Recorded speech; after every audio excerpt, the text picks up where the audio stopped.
ang nag-deliver papunta sa bahay nila Pangulong Bongbong Marcos at Speaker Martin Romualdez mag-insert o magpasok ng 100 billion worth of projects sa BICAM. Sana po ay hindi nila ako mapatay bago ko mailabas ang lahat. Ginawa ko lang ang utos sa akin. Pero ngayon, handa na akong harapin ang lahat. Ginagamit ng administrasyon ang buong resources ng bansa para tumahimik ako. That he will shoot me if I will talk. Gagamitin ako bilang panakipbutas sa kanilang kampanya laban sa korupsyon. Hindi na ako mananahimik, ilalabas ko ang lahat ng katotohanan. May resibo, may ebidensya, at may pangalan. Para sa bawat Pilipino. Alam ko, nabuo ang galit ninyo sa akin ngayon. Nauunawaan ko rin kung bakit. Lalo na at malaki ang halagang nakataya. Pero bago kayo humusga, hayaan ninyong ipaliwanag ko ang buong katotohanan. Matagal akong hindi nagsalita dahil may direktang utos sa akin. Huwag nang bumalik ng Pilipinas at manahimik na lamang. Umalis ako noong July 19, 2025 para sa aking medical check-up. Nakaplanong bumalik pagkatapos ng SONA ni Pangulo. Pero habang papauwi na ako, tinawagan ako ni dating Speaker Martin Romualdez at sinabihan, "Stay out of the country. You will be well taken care of as instructed by the President." Noon naniniwala pa ako sa kanila, kaya't hindi ako bumalik. Tumikom ang aking bibig, sumunod ako, pero ang hindi ko alam, ang ibig pala nilang sabihin sa aalagaan ka namin ay gagamitin ako bilang panakipbutas sa kanilang kampanya laban sa korupsyon. Ginawa nila akong poster boy ng kanilang sariling kasinungalingan. Ngayon, hindi na ako mananahimik, ilalabas ko ang lahat ng katotohanan. May resibo, may ebidensya, at may pangalan. Nagsimula ito nung tumawag si Sekmina Pangandaman sa akin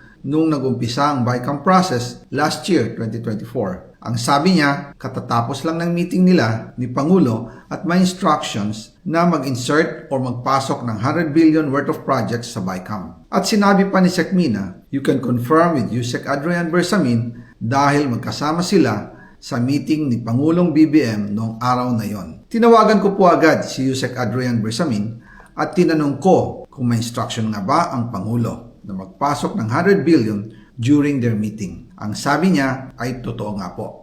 Right after our conversation, tinawagan ko po si dating Speaker Martin Romualdez at nireport ko ang instructions ng Presidente to insert the 100 billion projects. At sinabi niya sa akin, what the President wants, he gets. After ng ilang araw, nag-set po ng meeting si Sekmina Pangandaman at Yusek Adrian Bersamin sa amin ni dating Speaker Martin Romualdez sa Aguado Building in front of Gate 4 ng Malacanang at nandun din po si Yusek Jojo Cadiz. During the meeting, binigay po ni Yusek Adrian Bersamin ang listahan na worth 100 billion. Tinanong ko po si Yusek Adrian kung saan galing ang listahan. Ang sagot niya, galing kay PBBM mismo at binigay niya ito mula sa brown leather bag. Nung sinabi po ni Yusek Adrian Bersamin, yung brown leather bag, naalala ko noong nasa Singapore kami right after the elections, May 2022, sa Hilton Hotel, kami ni dating Speaker Martin and PBBM habang pauwi at pabalik ng Pilipinas, hinabol ng PSG